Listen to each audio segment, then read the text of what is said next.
Naftanyan diina Oromooti. Kaleessas diina Oromooti. Har'allee diina Oromooti. Gara fuulduraattis diina Oromooti. Akka wallaalummaa yaada Hacaaluu Hundeessaa.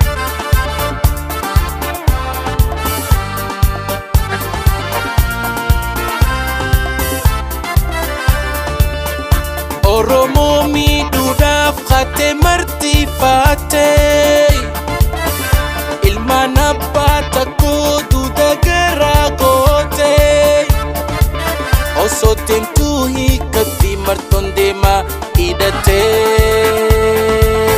qaanyotee deebitaa sabliina haa goggatee osoo deemtuu hiikatti martoon deemaa hidhatee qaanyotee deebitaa sabliina haa goggatee naftanyaa garaa hiitaa har'allee hadumaa hiitaa ooluu taaltee gaduu taal kan dursin deebitu Oromoo jala bultaa jaalattuu jibbitu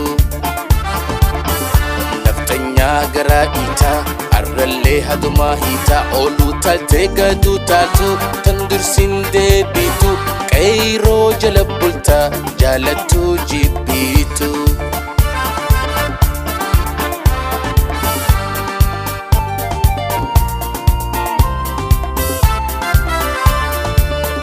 Diina keenya tahuu lalleessi agarree hawwilinuu fi ati hantuuta durree sanjaadhaan qonnee qawween dongorree if keessaa si baafnaa yaa hambaa sirna dabree sanjaadhaan qonnee qawween dongorree if keessaa si baafnaa yaa hambaa sirna dabree naftanyaa garaa hiitaa har'allee hadumaa hiitaa ooluu taaltee gaduu taal tan dursiin deebitu wooboo jala bultaa jaalattuu jibbitu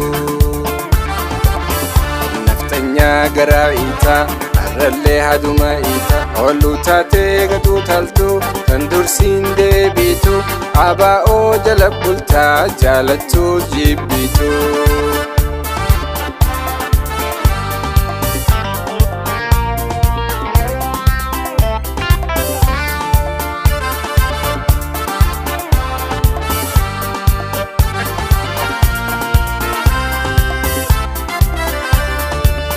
Oromiyaan biyya teenyaa durattuu barreeffamtee jirti seenaarrattu kutaa hudhaa takko xiqqolleen irrattu lubbuun ni eeggannaa diinaan hin deeggaramtu kutaa hudhaa takko xiqqolleen irrattu lubbuun ni eeggannaa diinaan hin deeggaramtu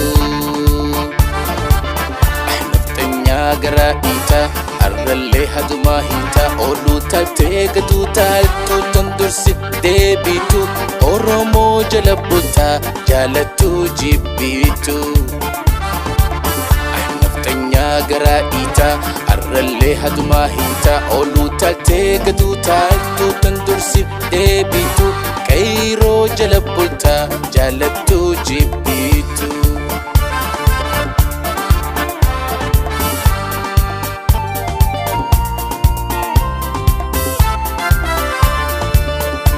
Oromoo miidhuudhaaf katee martifattee ilmaan abbaa tokkoo duyda garaa gootee osoo deemtuu hiikkatti martoon deemaa hidhattee qaanyotee deebitaa sabliina goggattee osoo deemtuu hiikkatti martoon deemaa hidhattee qaanyotee deebitaa sabliina goggattee cunqursaa garaa hiitaa har'allee hadumaa hiitaa ooluu taaltee gaduu taal tan dursiin deebitu abaa'oo jala bultaa jaalattuu jibbitu.